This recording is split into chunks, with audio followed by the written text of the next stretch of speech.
দর্শক, আপনারা এরই মধ্যে জানেন যে সারা দেশে নির্বাচনী প্রচার চলছে। বিএনপি, জামাত, এনসিপি সহ আরও যারা স্বতন্ত্র প্রার্থী রয়েছেন তারাও কিন্তু ভোটের মাঠে সরব।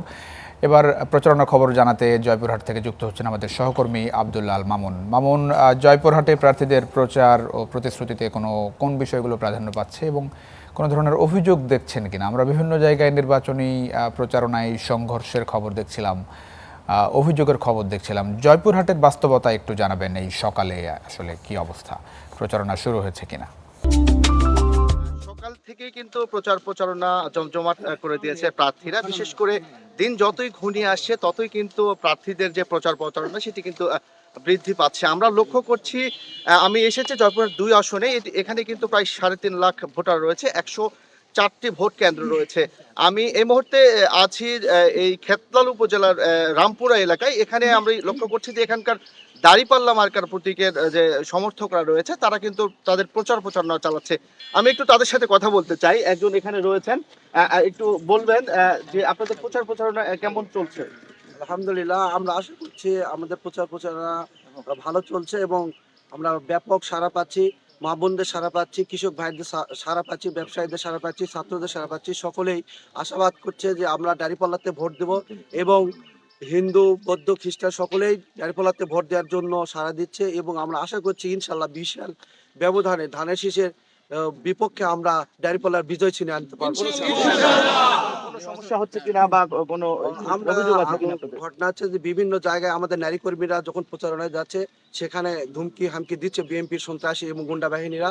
সেটাকে আমরা কাটিয়ে ইনশাল্লাহ আমরা সামনের দিকে মানুষের ভালোবাসায় এবং নির্বাচনের সফলতার দিকে আমরা এগিয়ে যেতে পারবো বলে আশা করি। আপনি যেমনটি শুনছিলেন তারা কিন্তু সকাল থেকেই তাদের প্রচারণা চালাচ্ছেন। শুধু দাঁড়িপাল্লার প্রতীকে নয়, এখানে ধানের শীষের প্রতীকের যারা নির্বাচন করছেন তারাও কিন্তু আমরা দেখেছি সকাল থেকেই রাত পর্যন্ত প্রার্থীরা তাদের কিন্তু প্রচারণা চালাচ্ছেন।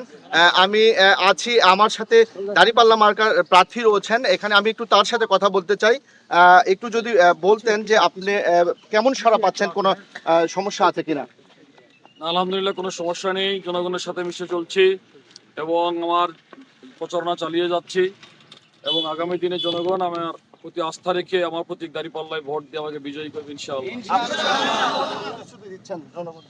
আমরা দুর্নীতিমুক্ত জনবান্ধব প্রশাসন, মাদকমুক্ত সমাজ এবং সকলের জন্য কর্মের ব্যবস্থা, স্বাস্থ্য এবং শিক্ষা খাতে উন্নয়ন করব। স্থানীয়ভাবে শিল্প কারখানা গড়ে তুলে জনগণের এবং যুবতীদের কর্মের ব্যবস্থা করে দিব।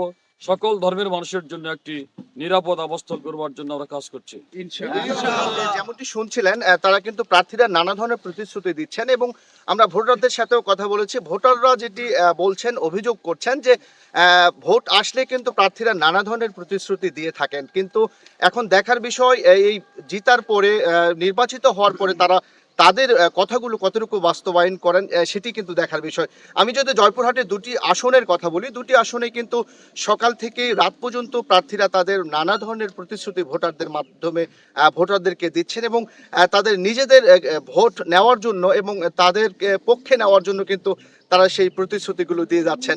আর জয়পুরহাটের অপ্রীতিকর ঘটনার কোনো খবর কিন্তু এখন পর্যন্ত আমরা পাইনি। শান্তিপূর্ণভাবেই কিন্তু প্রচারণা প্রার্থীরা চালাচ্ছেন। তো এই ছিল জয়পুরহাটের প্রচারণার সর্বশেষ খবর। আমরা চলে যাচ্ছি স্টুডিওতে। অনেক ধন্যবাদ আব্দুল আল মামুন। এই সকালে আপনি আমাদের সঙ্গে যুক্ত হয়েছেন এবং এই সকালে দেখছিলাম যে প্রার্থীরা এবং ভোটাররা সরব মোটামুটি ভোটের মাঠে।